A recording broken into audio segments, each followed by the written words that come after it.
The SSR4 Mk2. In this video I'm gonna unbox it, I'm gonna show you what I do as my game preparation. I'm gonna bring it to a game as well, so you're gonna see me playing with it and you're gonna get my reaction of, what I liked, what I found different to the Mk 1 and all of that stuff. Let's get straight into it.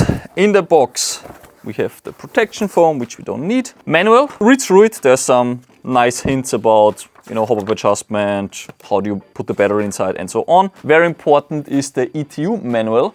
So it's the programming tree. This you won't be able to remember most likely, so it's nice to have it with you on the field. And then we have a QR code in the back. This brings you to the academy where, we talk about all kinds of stuff like disassembly, maintenance, assembly, basics about HEs, battery charging, and so on. Then, of course, the SSR4 Mk2 here in the 1.5 Joule European automatic version. So black tip. You might get it with an orange tip in the US. Barrel cleaning rod. Mid-cap magazine, and then we have a bag with tools. These are for quick spring exchange, muzzle brake removement, and also for the adjustment of the trigger. What's the first thing I do? First I look at it, of course. See if everything is right. All looks good. And we're gonna install the battery right after this. For this you pull this tab here up. And here we don't have this steel crosspin anymore. It's a much more comfortable, bigger button, and it's not painful anymore, so massive upgrade in my opinion. And you pull it off, you will see your Dienst connector, and I'm gonna put the 11-1 LiPo battery that's fully charged. Now, this is for the 1.5 Joule version. Depending on what version you have, you might have to use a different battery. All that info you can find on the website. Put it in the buffer tube. Get those cables in, make sure you don't, bend them too hard and you don't break anything. Just take your time here. Now here in the stock, a small design detail that I would like to talk about a little bit. You have these fins right here. It's little, tensioners that actually tension onto the buffer tube, which means these stocks don't rattle, because I personally just hate rattling stocks.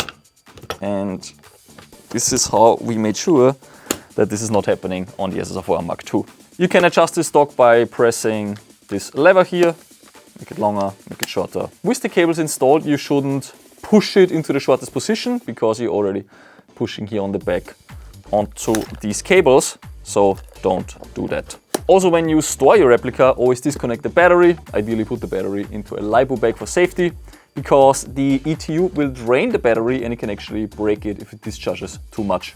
You don't want that, so just don't do it. 3 QTs here in the back for sling mounting. Also here's a sling mounting point, and here are 2 sling mounting points. We'll get to sling setups later and how I run it. Putting the gun on semi, of course, putting on safety glasses. There might still be a BB in there from QC. Shouldn't, but just to be safe. Gun works, nice and snappy. We put it back to safe. Now we're gonna look at some of the things that you can do with this replica that, I think you should know before the first game, because it's really a thing of preference. First of all, the hop-up adjustment window. You will see that there are some small differences to what you might know from your previous M4 AEG. First of all, the dust cover is magnetic, which means, when you pull back, it still opens as you know it, but you don't have this clicky thing anymore. So it's a nice and clean solution, which we're quite proud of this design, actually. You will see that the fake bolt is not going fully forward, exposing the hop-up wheel. And this is on purpose. When you're in a game, I just never really like this. I have to pull it back and then do my adjustment. I can just do it on the fly like this, and I don't have the complex assembly of the bolt catch actually catching the fake bolt. I think a quite sleek solution. If you don't like this, however, if you don't like that look and you want that this is covered, 2 options. One is you just close the cover, so it's gonna look like this while you play. If you also don't like that for whatever reason, you can leave it open and you can open the replica and change the position of this cover to the front, how you know it from more traditional or older style AEGs. We're gonna do that right now because I want to show you how that's done. For this we unscrew this screw right here on the receiver, and now we push out this pin. Just push it out. Now you can pull it out. Here we go. And move the receiver forward, the upper receiver.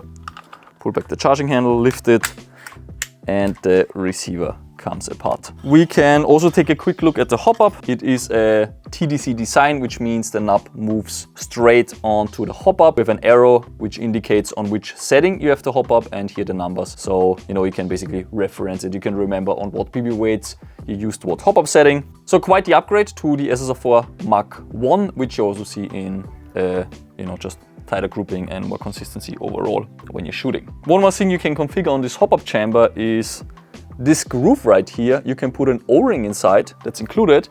And what this O-ring does is when you take out the magazine, it blocks the BBs from falling out. This O-ring will, of course, rather make the feeding a bit worse than improving it. So in case you encounter any feeding issues, the first thing you should do is take the O-ring out in case you install it. This O-ring you will find in this bag right here.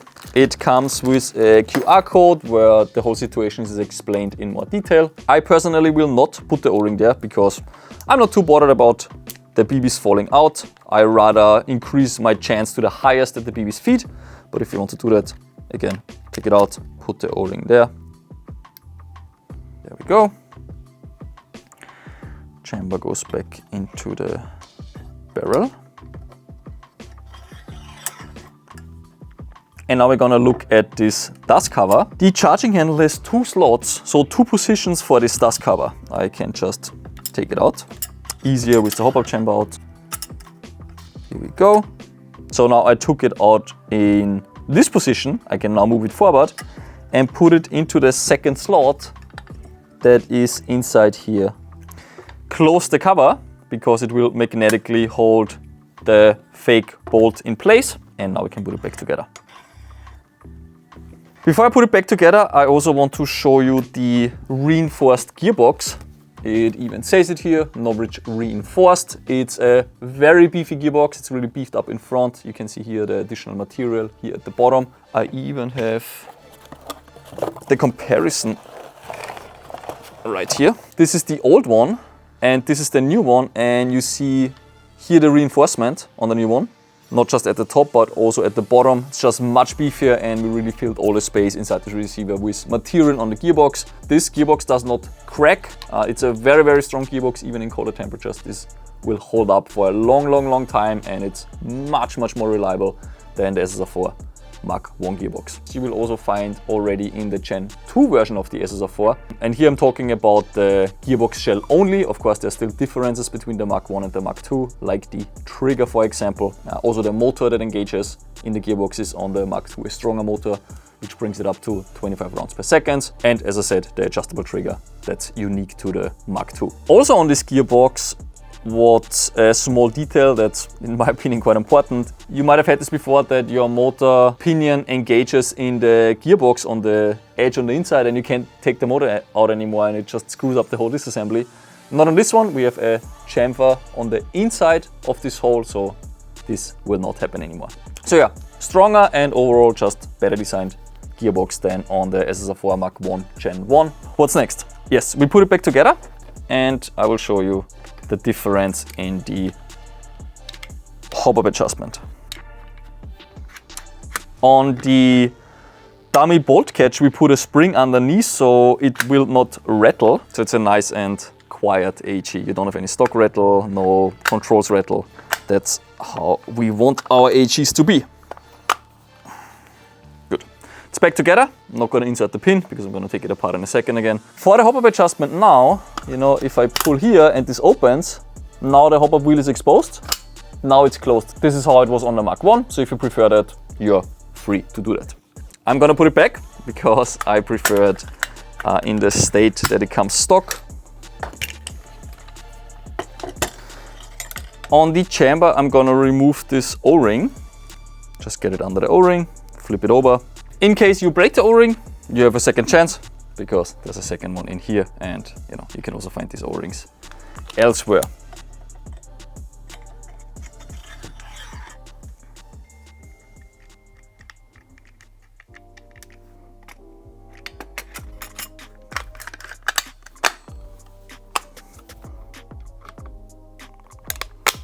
Pin is back in and we can screw the screw back in. that fixes the pin in place. Okay, now the fake bolt is open again all the time and I can do my quick adjustments. Next, I want to adjust the trigger treble on this replica. Right now, the trigger treble is, there's some pre-treble, a little bit, and then it shoots. And I want to adjust this pre-treble as well as the amount of force that I need to press the trigger. We set it to a very safe and, quite normal state out of the box, but if you want to fine tune it and get this hair trigger that you usually only know from high-end tuned AEGs, we put this into the SSR4 Mk2 out of the box, so you can also do that. We have multiple tools for this. This tool right here, one side of this tool is for the tension adjustment, the other side is for the grub screw here on the muzzle brake, so in case you want to remove that and put a suppressor or something like this. But now I want to adjust the trigger tension. I want this to be lighter, so I put that inside here and I unscrew this screw. Make it a little bit lighter. Let's see. Yeah, a little bit more. Good. Yeah, that's really light, but I still have the treble. And this treble I can reduce by either using this tool, but it's even easier if I do it with the longer Allen key. I could also do it with this tool right here, but sometimes it's a bit harder, especially if you have oily fingers. So we have the slot on the trigger guard for direct access with an Allen key. This is also a standard Allen key. So if you lose it, just use one from your toolkit. So I put it in and I screw it in to get closer to the breaking point. I can actually screw it in so far that the replica fires. Yeah, it's on semi. Yeah, fired right here. I will go a little bit back. And there is actually a trick that one of the developers showed me. You can put the replica into full auto and you just go until it starts firing and then you turn back to the moment where it stops, and this is the the thinnest line that you can basically get for a hair trigger. Let's try. Good. Just a little bit back, and now when I put it on semi, you will see that we have, oh my god, this is, I move it, how much? It's like 0.5 mil. Okay, actually a little bit too much. Okay, now I went into programming mode. Basically now I'm holding the trigger on semi. So I go back a little bit. I select the first selection in the tree. So everything stays stock in the standard program. You can check out the programming tree later to find what is possible with the different beepings. Now we have a...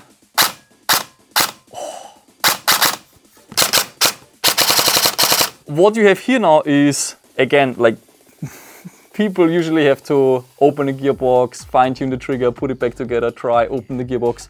Here you can do it within a couple of seconds. You don't need to have any tech skills. It's just...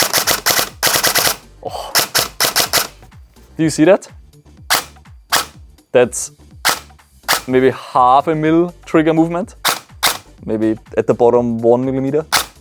Very, very fast. I want to keep it exactly like this, but because I also want to play with the looks of the trigger, I got myself the CNC trigger face and a CNC selector switch, one of these controls that you touch all the time. So I want them to, first of all, feel even more premium and to just look cool, because it's a hair trigger. So let's make it blue, because hair triggers usually have colors. And now we have a blue CNC trigger face with an extremely short trigger treble. Very nice. Put it back on safe, and now we're gonna install the selector, CNC blue selector, to give it that Gucci look. This is very straightforward. Just unscrew the existing selector and put the other one there. Here we go. That's the look. And now, before chronoing, I will clean the barrel. Barrel cleaning rod is included. You can use tissue, or maybe you have our maintenance kit, because these are dedicated for barrel cleaning, so they don't leave any small pieces in the barrel. The reason why I'm cleaning the barrel is because these replicas have been on the ship, about 1.5 months. To protect the inner barrels from oxidation, they are coated with a very thin layer of oil. Oil film we want to remove. Put some rubbing alcohol on there. You want the dissolvent on there. Water is not gonna work. Put the hop up to 0 You can see this on the dial. So you just move it upwards, and now we push the barrel cleaning rod in, twist it slightly, put it in. And it should not go too hard. You want some resistance, but not too much. If this is very hard to push in, pull it out again and make the little close batch a little bit smaller. All right, very clean. There is no dirt on here, but maybe some of the oil got soaked up. I don't have to do it a second time if it comes out this clean. If it comes out dirty, just repeat the process until it comes out clean. Let's chrono it. I'm using 0.28. Safety on. 1.45 joules. That's perfect. And in case you have the O-ring in there, you won't have this BB spillage that you see right now.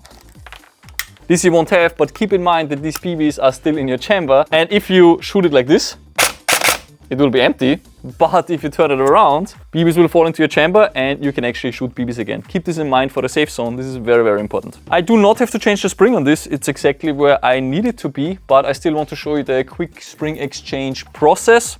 Not just because it's important, but also I want to show you guys what we improved. We pull off the stock, disconnect the battery, and use the included tool. Now on the SSR4 Mk2 and pretty much all M4 AGs out there, they are quick spring exchange, but you have to connect the tip of this Allen key with the screw that's inside here, and this can be quite hard sometimes because you don't really see anything in there. It's basically pitch black in there. And we changed this. We made a funnel on the part that the screw goes into. Look at this. I can just put my Allen key in here, turn it, and I'm already on the screw immediately. So I just unscrew it.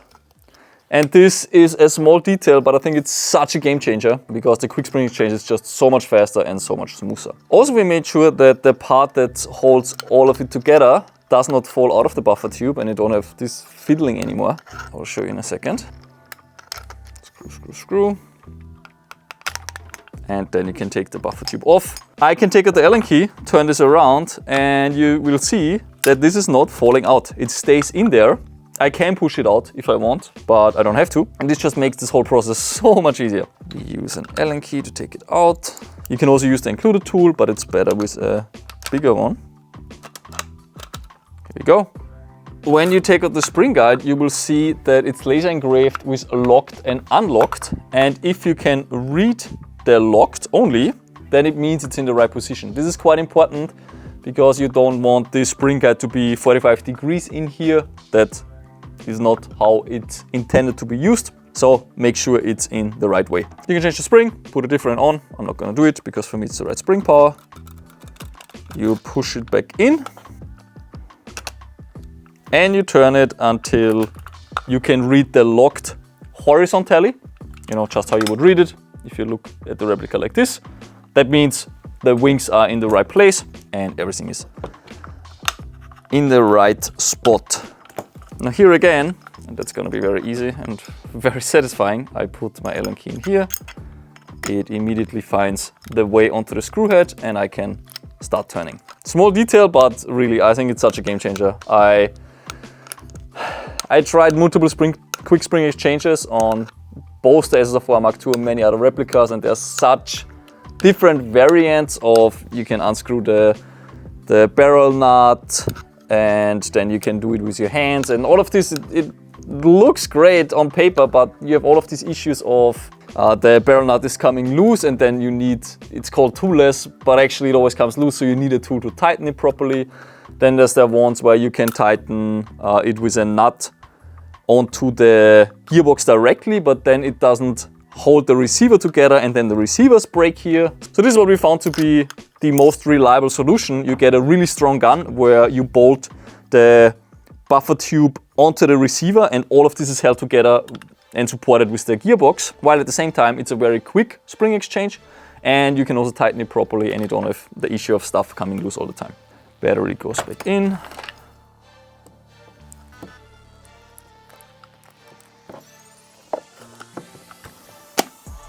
Goes on. Now I'm gonna mount the red dot. I go with the V3 red dot. It's my favorite one. It's one of our most pricey red dots, but I think it's really worth the price. It's very bright, so even in bright days you can totally see what you want to shoot at, and you have just the accessories of the high mount and all of this stuff. Very clear view as well, very clear dot.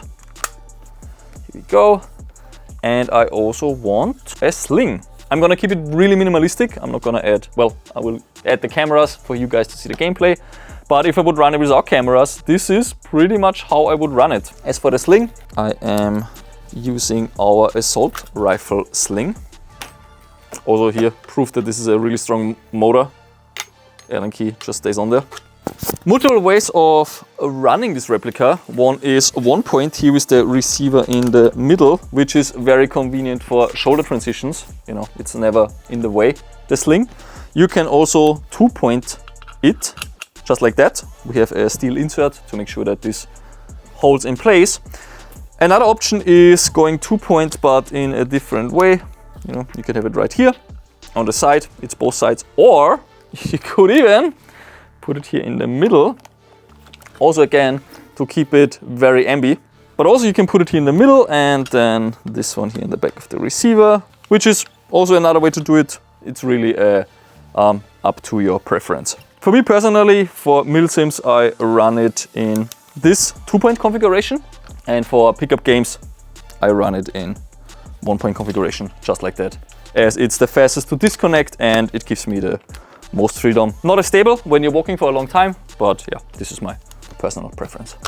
Now the last thing I'm gonna do is programming the ETU to what I desire. To go into the precocking adjustment, which helps me to get a better trigger response, I have to go to the third and last part of the tree. So I pull the trigger on semi.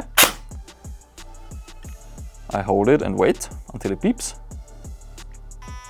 Good, 1 beep, 2 beeps. 3 beeps. I pull again. Precocking 1, precocking 2, precocking 3. I feel like precocking 4 should be good on this one. So I press the trigger and we try. Yeah, super snappy. Now I have a hair trigger and precocking, which is super powerful. I don't know if you can hear and feel this by just watching this video, but this is the kind of feeling that you usually get when you get some guys, I don't know, $1,000 or Euro AG that is really fine-tuned. It's just beautiful. Next, I want to show you binary trigger. I will not use it in the game that I'm going to, but I still want to show you what it can do. So I press the trigger, I wait.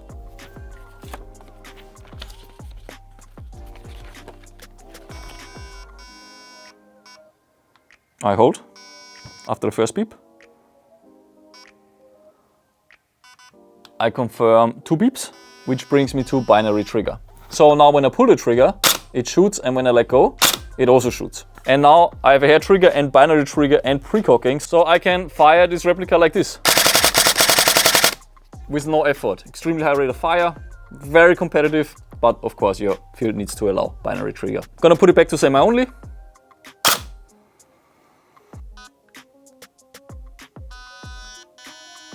Here we go, semi-only again. 1 trigger pull is 1 shot. You have all kinds of options like 3-round burst, again binary trigger, and then the precocking adjustment. Everything is in the programming tree. You can find it in the academy or in this manual. I'm gonna run it like this. I don't think there's anything else I want to do. Maybe if I find time tomorrow before the game, I will still install this blue auto barrel. I also saw converting it into the short conversion and giving it a colored handguard for even cooler looks. But I kind of felt like, you know, maybe I shouldn't change it too much. Kind of show you what is the stock experience with this replica and the stock looks, you know, only doing these 2 parts here. Yeah, just to show you guys what it's about when you get this replica. All right, excited for the game and talk to you later.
That's new.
First impression, I really enjoy the hair trigger. That's just, that's just something else. I haven't had any issues with the ambidextrous mag release. This is something that we were kind of worried about, that, when you carry a gun and you bump into your plate carrier, that the mag comes out. But it is snug enough to the receiver that it doesn't happen. Accuracy is good. Really like that the hop-up chamber stays open, so I can, access this anytime. I don't have to pull anything back, release it. It's right there and I can adjust it. So that's very enjoyable. Slick handguard. I mean, this is now what we do on all our replicas, but I just really like that I can C-clamp it properly. So I'm really enjoying it.